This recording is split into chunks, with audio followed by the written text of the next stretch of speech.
Le voy a pedir si va abriendo su Biblia, por favor, en el libro de Juan, capítulo 4.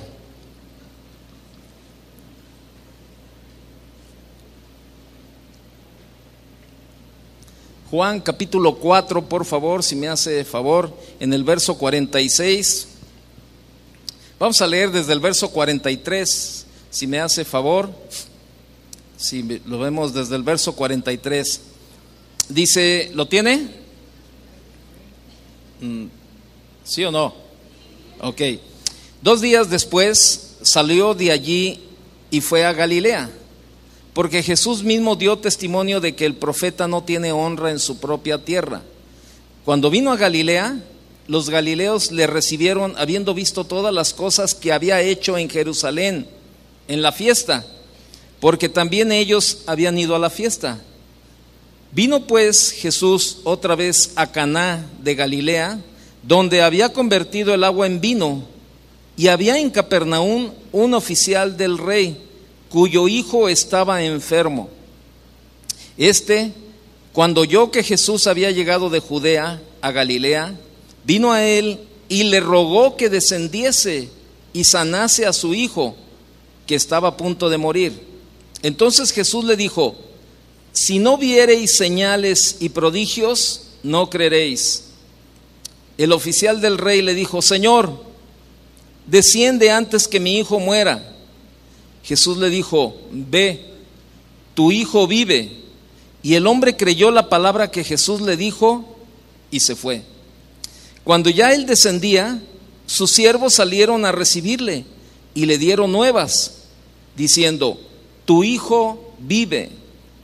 Entonces él les preguntó: ¿a qué hora había comenzado a estar mejor? Y le dijeron: ayer a las 7 le dejó la fiebre. El padre entonces entendió que aquella era la hora en que Jesús le había dicho: tu hijo vive, y creyó él con toda su casa. Esta segunda señal hizo Jesús cuando fue de Judea a Galilea. Quiero hacerle una pregunta, que yo sé cuál es la respuesta, pero de todos modos se la voy a hacer. ¿Cuántos creen, verdaderamente, cuántos creen que Dios es sabio? ¿Cuántos creen que Dios no se equivoca? ¿Sí? ¿Sí lo cree? ¿Y por qué reniega? Bien. ¿Cuántos saben que Dios tiene un propósito en nuestra vida? Dios tiene un propósito para cada uno de nosotros. Y ese es el tema que yo quiero compartirle en esta tarde. Dios tiene un propósito. ¿Y qué es un propósito? Según el diccionario, se nos dice que un propósito es el fin o el objetivo que se pretende alcanzar. Es decir, que si decimos que nuestro Señor es un Dios de propósitos, significa que Él tiene un objetivo que quiere lograr con distintas situaciones que Él permite en nuestra vida. ¿Está de acuerdo?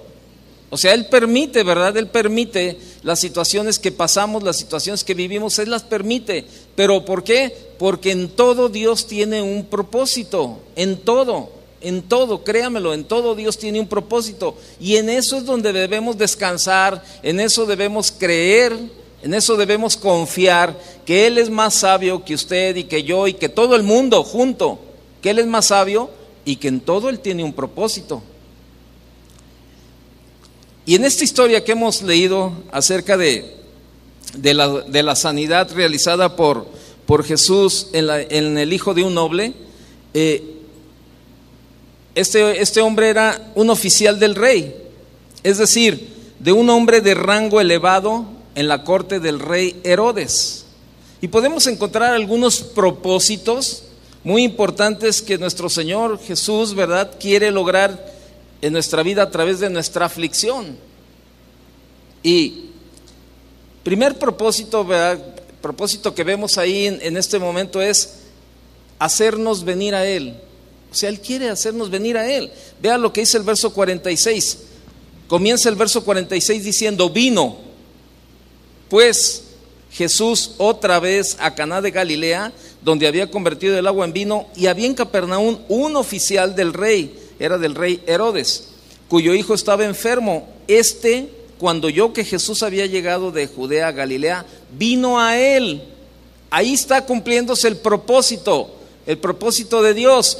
Dios estaba haciendo que este hombre, que tenía un rango elevado, que era de la corte del rey Herodes, ¿verdad? Vino a Jesús, vino a buscarle. Él tenía una aflicción, él tenía una necesidad y vino a buscarle. Entonces, el propósito que Dios tiene para la vida de nosotros es hacernos venir a Él. ¿Cuántos estábamos en situaciones de lástima, de horribles, verdad? Y cuando llegamos a Él, o sea, y todos teníamos la necesidad. Muchos no la reconocíamos, a lo mejor que teníamos la necesidad de Él, pero sabíamos que necesitábamos un encuentro con Él y venimos a Él. ¿A través de qué? De alguna aflicción, de alguna situación, de algún problema o de alguna circunstancia. El verso 46 comienza con la parte: vino pues Jesús, pero ¿vendremos nosotros a Él? ¿Realmente tú vienes a Él? ¿O a dónde vas cuando tienes una aflicción y una necesidad? Este hombre tenía una aflicción en su vida, tenía una necesidad. Su hijo estaba enfermo, estaba a punto de morir, y él había escuchado todo lo que se había hablado de Jesús, y este hombre vino a Jesús. La aflicción por la que él había venido, de verdad, no le interesó su rango, no le interesó lo que la gente pensara, no le interesó lo que la gente cuando iba a llegar lo viera y dijera lo que dijera. A él no le interesó nada de esto. A él lo que le interesaba es la sanidad de su hijo. Y tenía esta aflicción. Y es una realidad, de verdad, que lamentablemente muchos somos indiferentes al Señor.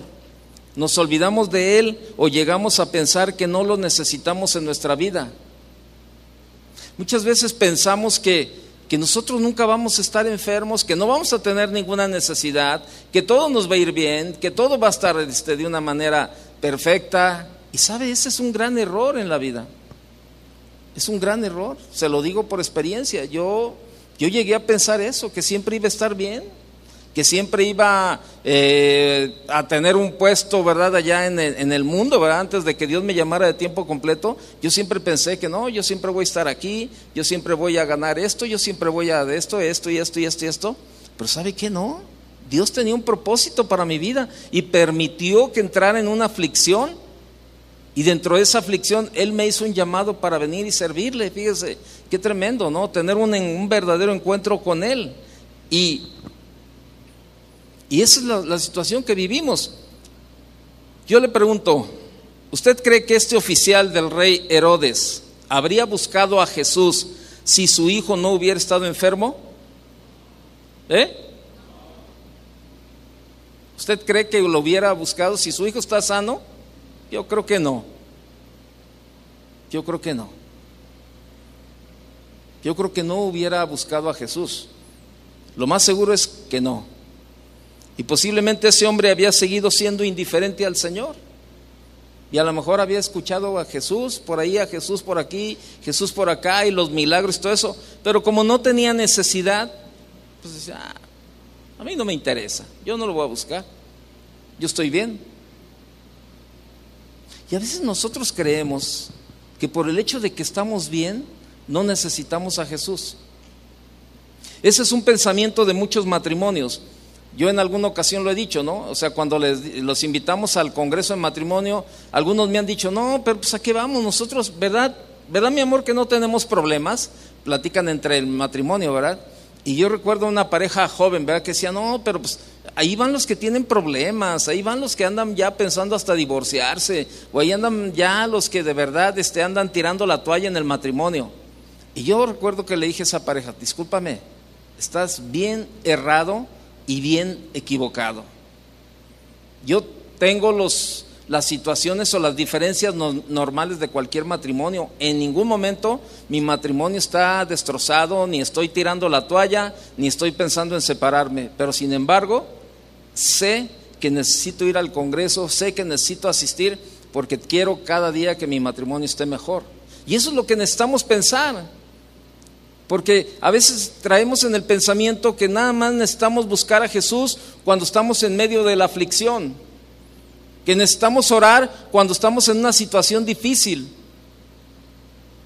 que debemos de venir a la iglesia cuando de verdad estamos mal o estamos pasando por un tiempo difícil. Pero si estoy bien, pues no pasa nada. Y ahorita, por ejemplo, y se lo digo porque, mire, hace un rato yo tenía que pasar ahí al centro comercial, a Plaza del Sol, y bueno, yo pasé deprisa porque tenía que venirme para acá a la reunión, ¿no? Y me encontré una familia de aquí de la congregación, pues que andaba paseando alegremente por ahí, con sus hijos, viendo los aparadores. No está mal, no estoy diciendo que está mal, no está mal lo que le estoy diciendo, pero, o sea, yo los veo y a lo mejor digo, no tienen necesidad. O sea, el pensamiento de ellos probablemente es, bueno, yo voy cuando ya me aprieta el zapato, o cuando traigo la piedrita ahí que me está molestando. Lo más seguro es que no hubiera este hombre buscado a Jesús si su hijo no hubiera estado enfermo. Pues este hombre habría seguido siendo indiferente a Jesús, pero la aflicción de tener a un hijo gravemente enfermo lo hizo venir a buscar a Jesús, como leímos ahí en el verso 47. Y tenemos que ser sabios y reconocer que Dios está con nosotros. Tenemos que ser sabios, debemos reconocer que Dios está con nosotros, pero Él quiere que lo busquemos. Él quiere que lo busquemos, que tengamos esa relación, esa intimidad con Él. Tenemos que estar seguros de que uno de los propósitos principales de esa aflicción que hoy está afectando nuestra vida es que nosotros busquemos al Señor.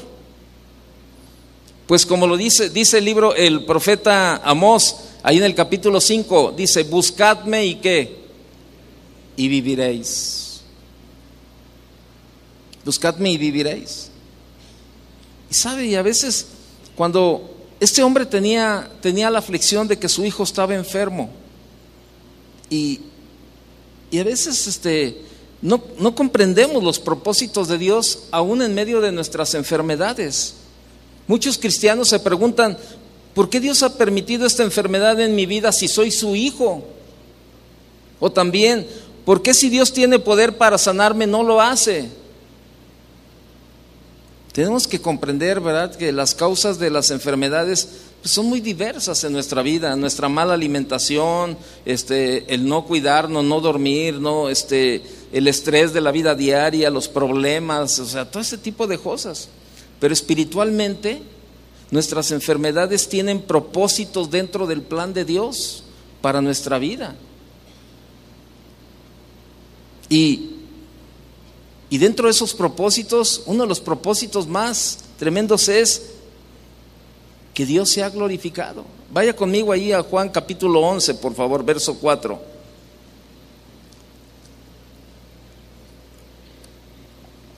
Juan capítulo 11, verso 4, dice lo siguiente.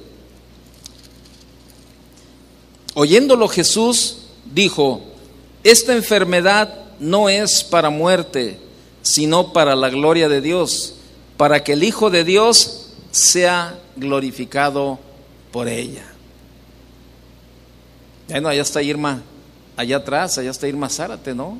¿Cuánto tiempo estuvimos orando por ella aquí? Y orábamos y clamábamos y creíamos al Señor, ¿verdad?, que veríamos la sanidad en su vida. Ella también lo creía. Sin embargo, después de un tiempo, el Señor respondió a su vida, ¿verdad?, y le sanó de este cáncer en la tiroides. El médico le dijo, yo no sé a qué santo te encomendaste, pero estás limpia. O sea, ahí está la respuesta de Dios. ¿Y qué hizo Dios? Fue glorificado en la vida de ella. Dios quiere ser glorificado por medio de nuestras enfermedades. Y si Dios ha permitido muchas veces que te enfermes de una enfermedad difícil, quizás terminal, tienes que confiar que esa enfermedad puede ser un instrumento que Dios te ha dado para glorificarlo, para testificar de sus maravillas, para que otros conozcan del amor y del poder de nuestro Dios.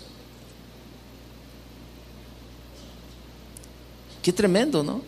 Muchas veces Dios permite situaciones en la vida también para hacernos reaccionar del estilo de vida que llevamos. ¿Sí? Ese es un propósito que Dios tiene, poner un alto a un estilo de vida que probablemente a Dios no le agrada, y de alguna manera Dios trata de llamarnos la atención, de alguna manera. Mire lo que dice el Salmo 32, vaya conmigo por favor.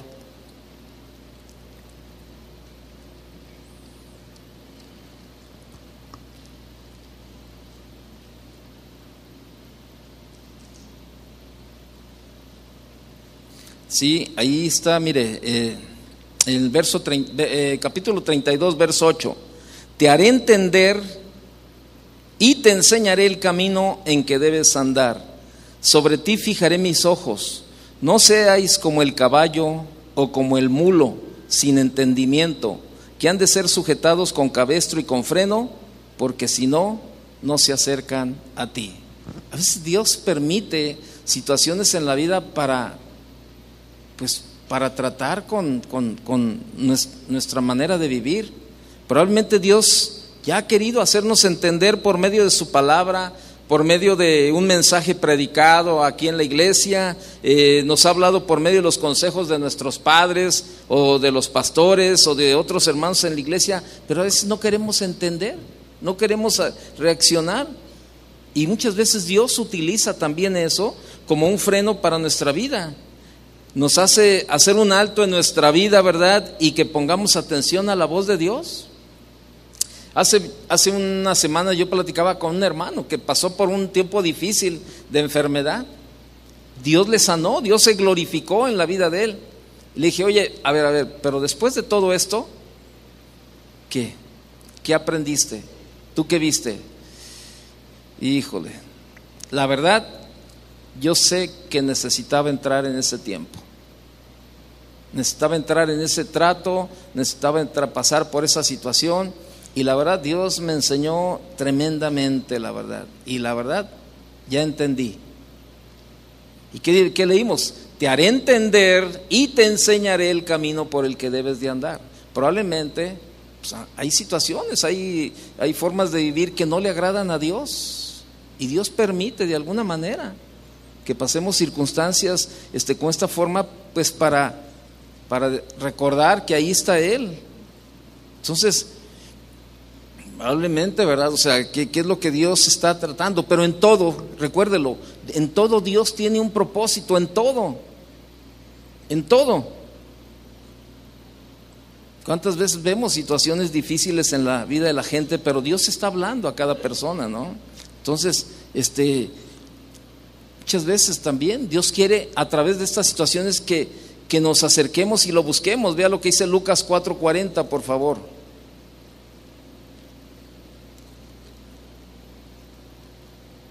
Lucas capítulo 4, verso 40. Al ponerse el sol, todos los que tenían enfermos de diversas enfermedades los traían a él, y él, poniendo las manos sobre cada uno de ellos, los sanaba. Ese es otro propósito que Dios tiene, que ya no sigamos lejos de Él, sino que nos acerquemos y lo busquemos. Hay un hermano que viene aquí a la iglesia y un día me estábamos platicando los dos y me dijo, oye, nunca te he platicado mi testimonio, ¿verdad? ¿Cómo llegué yo a Cristo? Y le dije, no. Y me dijo, mira, mi vida era una vida promiscua, dice, no. A pesar de que estaba casado, era un relajo por todos lados, man. ¿Sabes qué? Un día me empecé a sentir mal y fui al médico.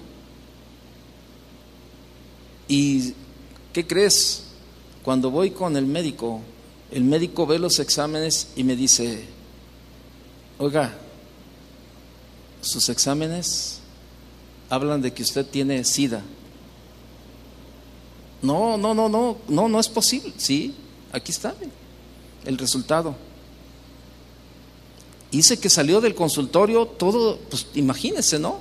Porque pues él acá se sentía, pues olvídese, el galán y su vida acá iba bien y todo eso, ¿no? Cuando sale del médico sale todo desanimado, todo, él se sentía, dice, yo me sentía desahuciado cuando me dijeron, mira, aquí está el resultado, tienes SIDA.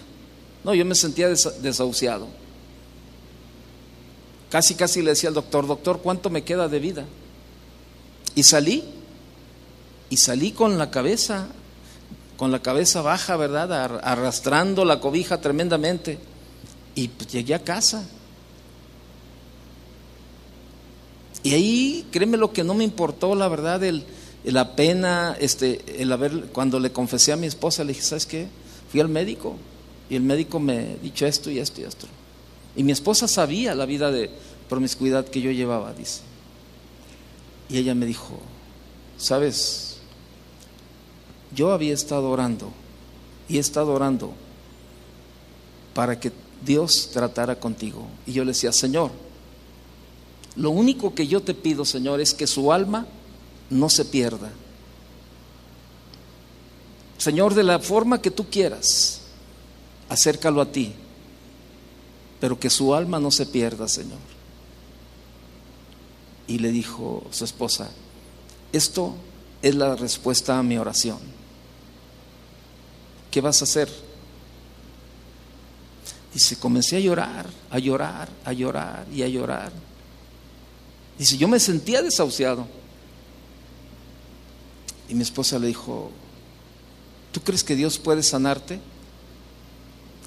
¿Tú crees que Dios puede hacer un milagro en tu vida? Y le dijo, sí creo. Pues vamos a orar. Lo primero que tienes que hacer es doblar tu rodilla y arrepentirte y pedirle perdón a Dios y comenzar una vida nueva. Dice, ¿sabes qué? No me lo dijeron 2 veces. Comencé a buscar a Dios.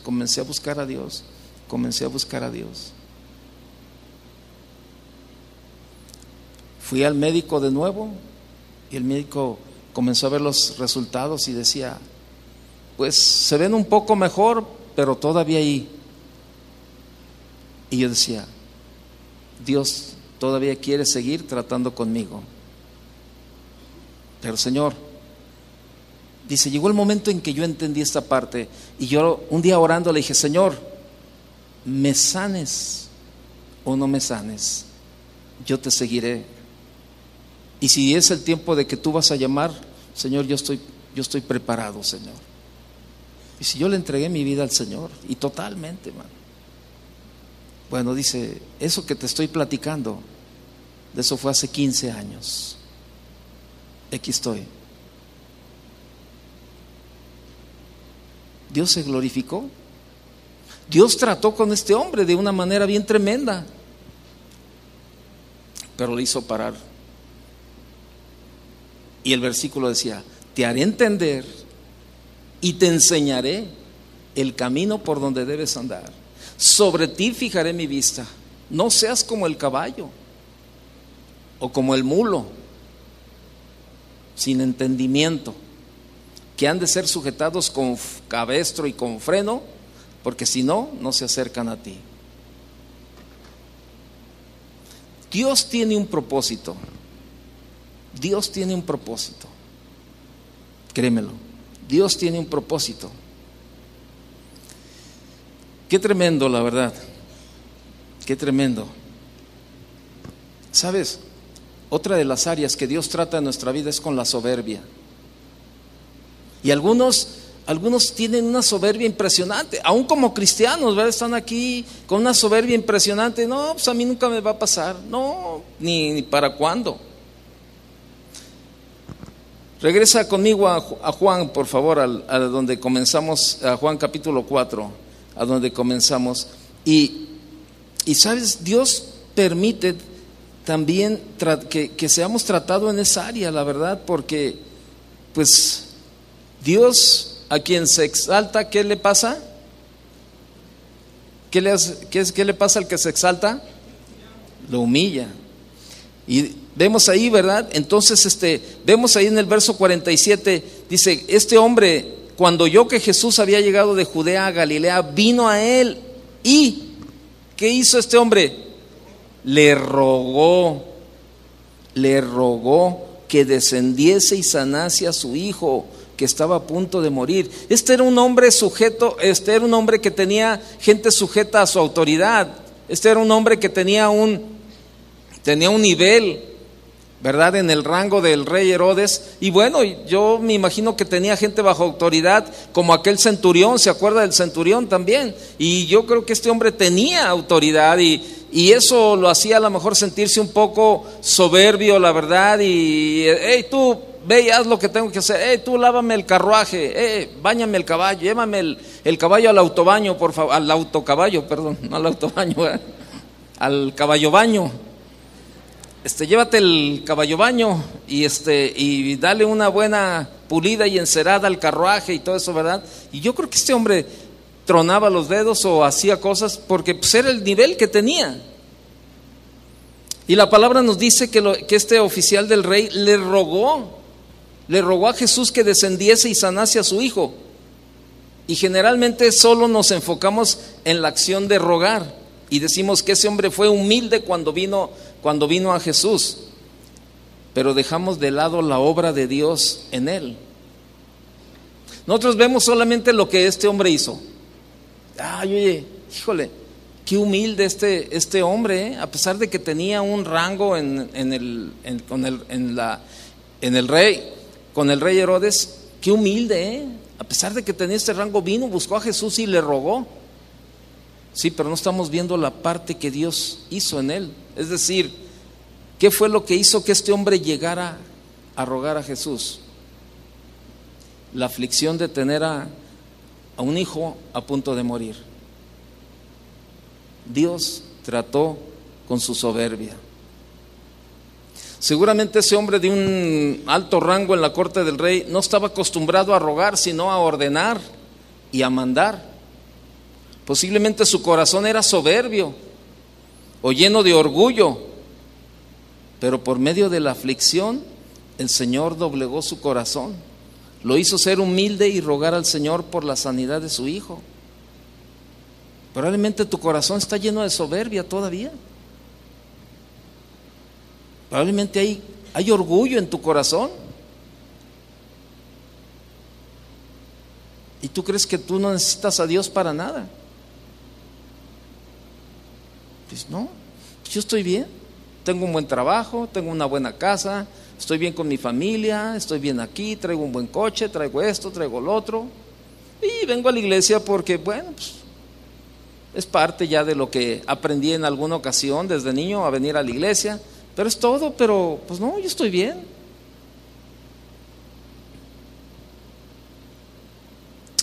En nuestra vida tenemos que saber que el Señor sabe cómo doblegar nuestra soberbia, cómo doblegar nuestro orgullo y nuestra vanidad. Y cuando nos ha hablado por medio de su palabra y no hemos querido ser humildes a su voz, el Señor permite la aflicción. El Señor sabe cuál es la tuerca más sensible que tiene que apretar en nuestra vida para que humillemos nuestro corazón. Pues Él quiere ayudarnos, pero tenemos que saber que Él no puede ayudarnos cuando nuestro corazón está lleno de soberbia, pues Él atiende al humilde y mira de lejos al altivo. ¿Cómo está tu corazón?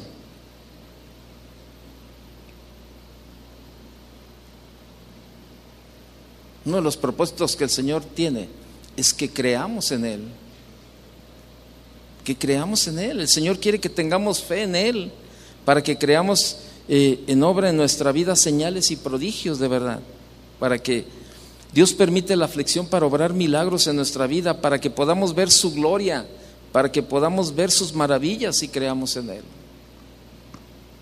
¿Cuántos estuvieron el domingo aquí en la reunión?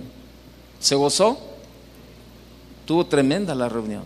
Al final Chava Pardo y yo platicamos con una hermana y ella está pasando por una aflicción en su vida. Sí, le han detectado un cáncer, ¿verdad? Y ella estaba aquí al frente y estaba llorando, ¿no? Y estaba poniendo su vida en las manos del Señor cuando estábamos orando por todos ellos. Y ya al final ya se había ido casi toda, más bien toda la gente, y ya solamente quedamos por allá atrás Salvador y yo platicando, ¿verdad? Y ella llegó y se acercó con nosotros y nos decía: híjole, gracias a Dios por ser sensibles a la necesidad. Dice, hoy de verdad sentí en mi vida que Dios hizo algo. Yo no sé qué, pero Dios hizo algo en mi vida. Dice, la verdad, yo sentí allá adelante cuando estábamos orando que Dios hizo algo, y creo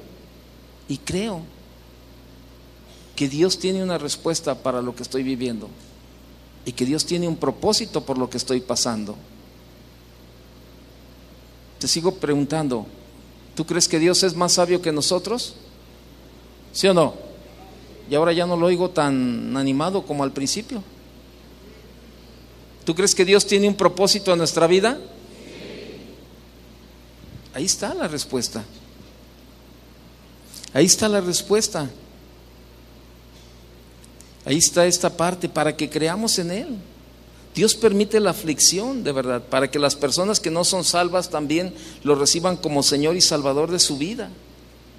¿Cuántos llegaron aquí? ¿Alguien te invitó? Tú te estabas viviendo en una aflicción, estabas pasando por un tiempo difícil, alguien te predicó la palabra y te invitó a la iglesia. ¿Cuántos llegaron por una aflicción a la iglesia? ¿Alguien llegó así? Mire. Y creyeron en Él. Aquí se quedaron y siguen asistiendo. O sea, porque Dios sabe cuál es la tuerca más sensible que tiene que apretar para bajarnos el ego, el orgullo, la soberbia. ¿Y para qué? ¿Para qué es su propósito? Para que creamos en Él, para que confiemos en Él. Tenemos que estar seguros de que el tiempo de los milagros no ha terminado. No ha terminado el tiempo de los milagros. El Señor sigue haciendo señales y prodigios para las personas que creen en Él. ¿Cuántos creen en Él? ¿Tú crees que Dios puede hacer un milagro hoy en tu vida? Yo lo creo también. ¿Qué más? ¿Qué más tiene Dios ahí?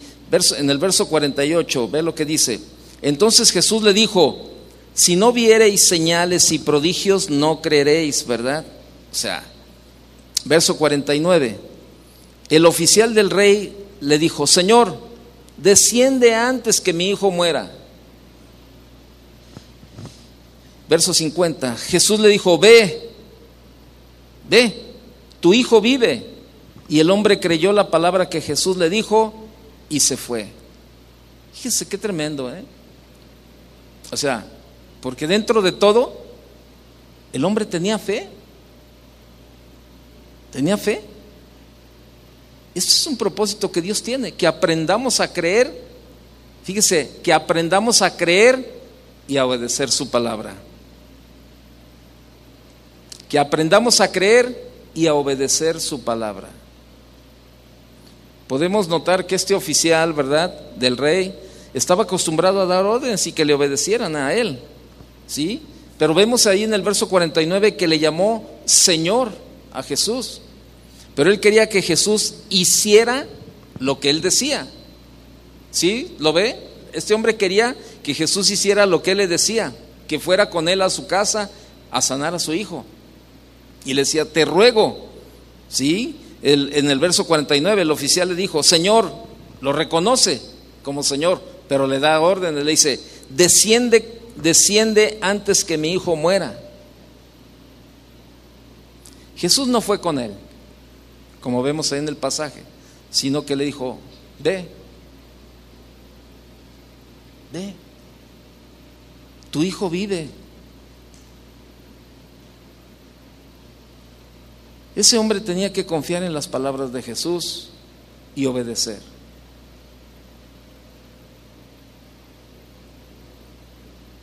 ¿Qué promesa te ha dado el Señor? Y probablemente no has creído.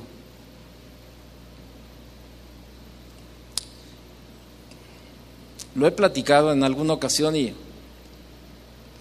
ahorita en este momento aplica lo que le voy a decir. Cuando Cuando mi esposa y yo éramos novios, nosotros platicamos de los hijos también, lógico, ¿verdad? Pues como toda pareja que tiene planes de casarse, bueno, pues hace planes también con los hijos. Y yo recuerdo que platicamos y yo decía, si es mujer, se va a llamar Elizabeth.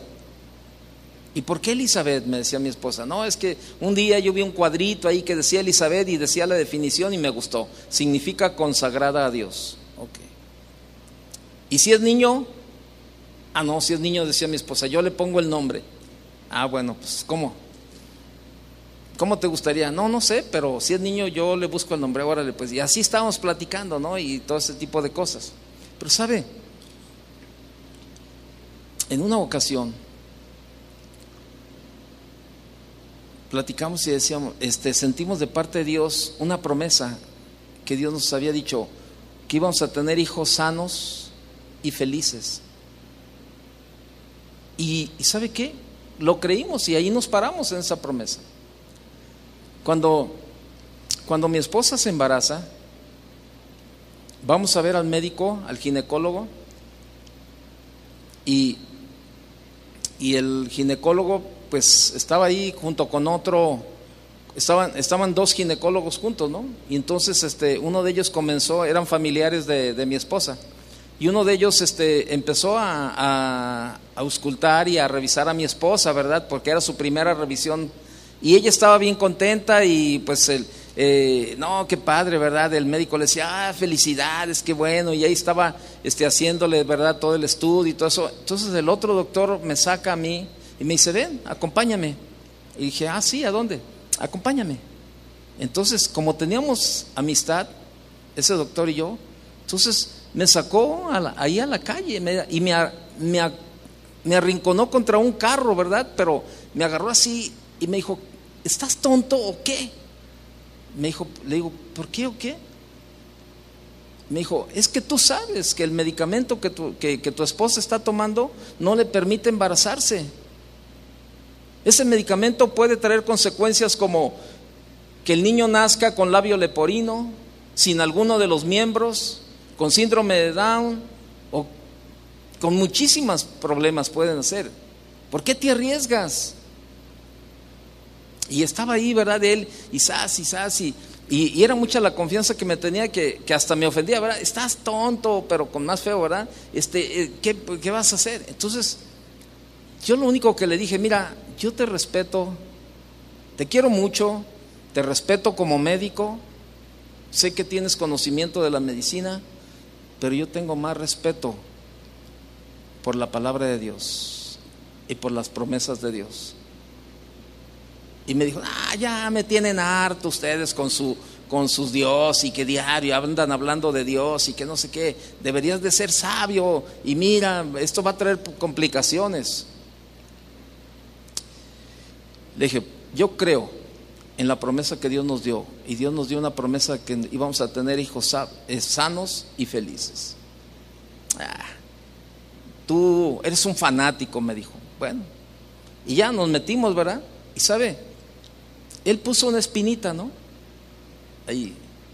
Y yo entré y pues mi esposa estaba contenta, ¿no? Con el médico. Oye, mira, ven a verlo, mira, ve, ahorita apenas se está formando y me estaba ya bien contenta, ¿no? Y sabe, en todo el embarazo yo no se lo platiqué a mi esposa, nunca. Dije, no, yo sé que no le voy a hacer bien si se lo platico. Pero sabe, a veces venían pensamientos a mi vida, venían pensamientos de esos, venían y qué onda, y qué esto, y qué lo otro, y sí, y si esto, pero ¿sabe qué? Me sacudía los pensamientos y regresaba a la promesa y decía, no, yo le creo a Dios. Y si Dios dijo esto, yo creo a su palabra. Yo voy a obedecer y voy a creer a su palabra. Dios me dijo esto así. Pasaron los 9 meses. Entro yo ahí a la sala, ¿verdad? Veo el parto, todo ese tipo de cosas, y yo veía cuando nació la niña y hasta filmándola estaba todo ese rollo, y yo decía, ¿verdad? ¿Qué onda? Y ¿está completa, doctor? Sí, hombre, está completa, tranquilo. Doctor, ¿no le hace falta nada? No, está bien, todo está bien. Chéquela bien, doctor. Sí, hombre. Y entonces ya la sacó y dijo, no, pues una nena, ¿no? Venía con doble vuelta del cordón en el cuello, ¿verdad? Y ya la sacó, le hicieron el corte, la tomó la enfermera y la llevaron al cunero. Y el doctor fue a darle una revisada y ahí voy detrás de él, ¿verdad?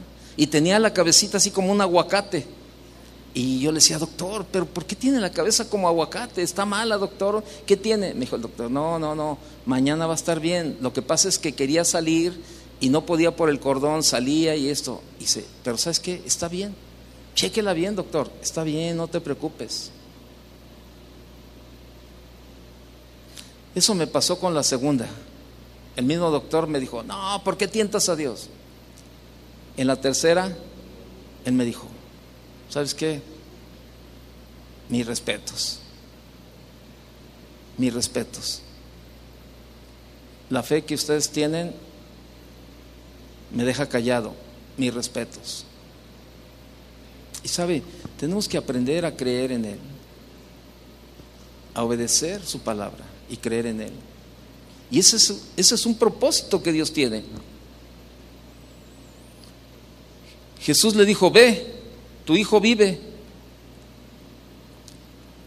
Y cuando este hombre llegó a su casa se dio cuenta que su fe y su obediencia en la palabra del Señor habían dado fruto de bendición, pues su hijo estaba sano. Su hijo estaba sano.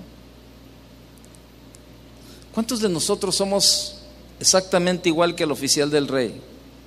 Pues le llamamos Señor, Señor, pero queremos que Él obedezca lo que nosotros le decimos. El Señor nos dice, ve y cree. Y quizás nosotros digamos, Señor, yo quería, Señor, pero Señor, a mí me gustaría, Señor, yo decía, Señor, yo quisiera que hicieras esto. Pero Dios nos dice esta noche, cree y obedece. Cree y obedece. En las aflicciones de nuestra vida, el Señor quiere que creamos en su palabra y le obedezcamos. Que reconozcamos que la última palabra la tiene Él en nuestra vida. Él tiene la última palabra en nuestra vida. Y sabe, y lo más importante, vemos también ahí en el verso 52. Entonces él les preguntó a qué hora había comenzado a sanar, a estar mejor, y le dijeron, ayer a las 7 le dejó la fiebre. Verso 53, el padre entonces entendió que aquella era la hora en que Jesús le había dicho, tu hijo vive. Y fíjese la otra parte, y creyó él, ¿con quién? Con toda su casa. A veces nosotros como padres detenemos la obra de Dios en nuestros hijos por la falta de obediencia y la falta de fe a su palabra. Y nosotros tenemos que creer. Ellos eran una familia probablemente que no habían creído, porque ahí dice que creyó toda su casa. Ellos eran una familia que no habían creído en Jesús, pero por medio de la aflicción creyeron en Él todos los de la casa del oficial del rey. Y posiblemente en tu familia hay varias personas que aún no han querido creer en Jesús, pero tenemos que orar para que por medio de la aflicción que Dios ha permitido que llegue a tu casa, también llegue la salvación para cada uno de ellos. Y sabes, yo te sigo preguntando, ¿tú crees que Dios es más sabio? ¿Y que Dios tiene un propósito? Yo no sé qué es lo que tú estás viviendo, qué es lo que estás pasando, pero en esta noche el Señor te dice, cree y obedece. Cree y obedece. Yo no sé cuál es la aflicción por la que tú estás pasando. O a lo mejor tú no, alguno de tus familiares cercanos en casa, alguien está enfermo en tu casa, pero también eso es una aflicción para tu vida. Yo no sé cuál es la aflicción, pero yo solamente te quiero recordar que Dios tiene un propósito. Y no queremos terminar sin antes orar y creer y obedecer lo que su palabra dice. Cierra tus ojos un momento. Yo no sé cómo está la aflicción o lo que tú estás viviendo. Y no me refiero solamente a una enfermedad. Probablemente tienes la aflicción con uno de tus hijos, con tu matrimonio, en tu trabajo. Pero ahora con todo esto tú puedes entender que no es el jefe que te tiene mala idea, que no es lo que tú crees que el mundo puede permitir, y no, es que me pasa esto, por aquello, por aquí. Déjame decirte algo, que todo lo que sucede es porque Dios lo permite, y en todo Dios tiene un propósito. Yo no sé cuántos en esta noche creen a la palabra de Dios, pero si tú crees que Dios tiene cuidado de tu vida y que Él tiene un propósito para tu vida, pero estás en medio de esa aflicción y quieres que oremos, ponte de pie. Ponte de pie si quieres tú que oremos por esa aflicción, de decir, yo creo que Dios tiene un propósito, pero quiero. Y eso dice la Biblia, que oremos unos por otros, que pongamos manos sobre los enfermos.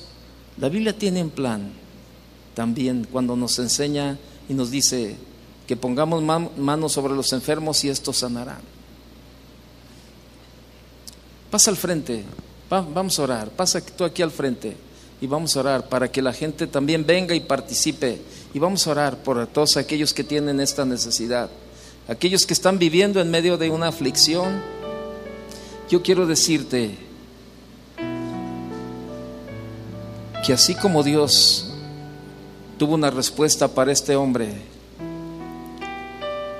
y le dijo, ve, tu hijo vive. Este hombre le creyó a Jesús, le creyó cuando Jesús le dijo, ve.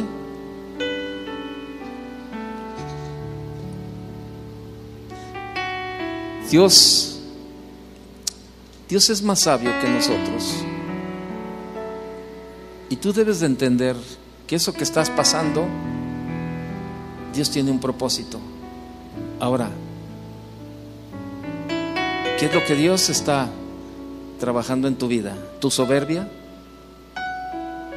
¿Tu alejamiento de Él? ¿Qué es lo que Dios está permitiendo? ¿Pero qué te parece si levantas tus manos en una señal de rendición y tú le dices, Señor, perdóname, Señor,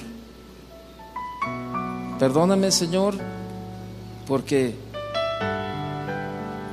probablemente, Señor, mi corazón está lleno de soberbia, está lleno de incredulidad, pero Señor, en esta noche yo me pongo delante de ti, Señor. Y Señor, yo creo en ese milagro, Señor. Yo creo que tú tienes un plan y un propósito, Señor. Si tú sientes que tu matrimonio está pasando por un tiempo difícil, no veas la otra parte. Tú ve lo que necesitas cambiar. Tú ve la parte que necesitas corregir. Ve delante de Dios y habla con Él y dile que te cambie a ti primero, y ora por tu pareja. Ayúdame a orar, usted que está ahí de pie, pase al frente a orar, a poner manos. Señor, te damos gracias por la vida de nuestros hermanos. Cada uno, Señor, de ellos está en medio de una aflicción, Señor. tú conoces mejor que nadie, Señor, lo que están viviendo, Señor. Señor, gracias, Señor, porque tú tienes un propósito en sus vidas, Señor. Señor, y sabemos que la obra que tú iniciaste en ellos va a terminar, Señor. Creemos, Señor, que tu presencia, Señor. Creemos, Señor, que tú estás haciendo, Señor, milagros en la vida de cada uno, Señor. Padre, gracias. Gracias, Señor, porque nadie mejor que tú, Señor, conoce nuestras aflicciones. Nadie mejor que tú, Señor. Señor, aquí estamos delante de ti, Señor.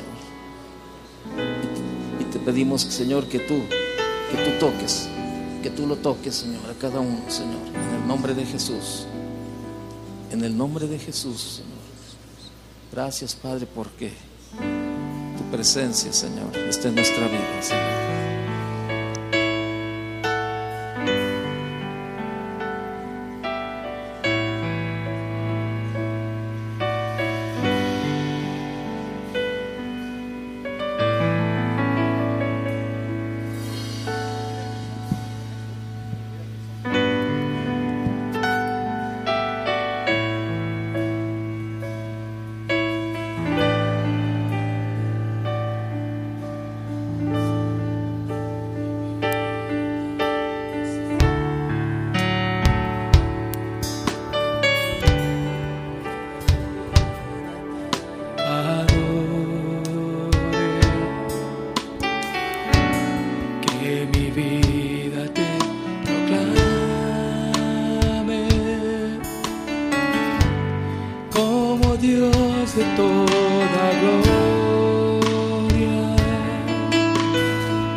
Tú eres nuestra paz, tú eres nuestra seguridad. Por eso en esta noche te honramos. Hemos confiado en ti, Señor, y queremos obedecerte. Gracias, Señor.